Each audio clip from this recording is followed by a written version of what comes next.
English 50-60 बाबतची महत्त्वाची सूचना. इंग्लिश 50-60च्या रिस्पॉन्स शीट कालच इन्स्टिट्यूटच्या लॉगिनमध्ये अवेलेबल करून दिल्या होत्या.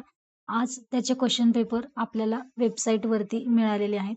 एम-एस-सी पुणेच्या नेहमीसारखंच आपण ज्या सेक्शनमध्ये येतो तिथं जी-सी-सी, टी-बी-सी एक्झाम ॲन्सर की हा जो विभाग आहे ॲन्सर कीचा, याच्यामध्ये पहिलाच आता जी-सी-सी एक्झाम जुलै 2026 क्वेश्चन पेपर इंग्लिश 50 अँड 60 याचे क्वेश्चन पेपर तुम्ही इथून घेऊ शकता. इथं क्लिक करायचं.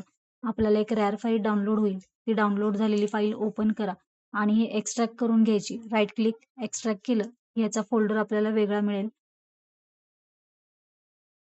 हे पहा, हा फोल्डर ओपन केला की बॅच वाईज तुम्हाला 50च्या 4च बॅच होत्या. त्या 4 बॅचच्या 4 पेपर आणि इंग्लिश 60च्या पण 4 बॅच होत्या, 4 पेपर. तुमचं 101 बॅच असेल तर 101चा पेपर ओपन करून पाहून घ्या.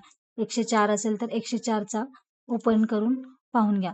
तुमचा क्वेश्चन पेपर आणि तुम्ही जो रिस्पॉन्स शीट सोडवलेली आहे, तो दोन्ही पण ह्या क्वेश्चन मॅच करून पाहू शकता. रूल तोच 40 मार्काचाच हा तुमचा पॅसेज होता. 24 मार्क तुम्हाला 24 चुका अलाउड आहेत म्हणजे 16ला पासिंग आहे.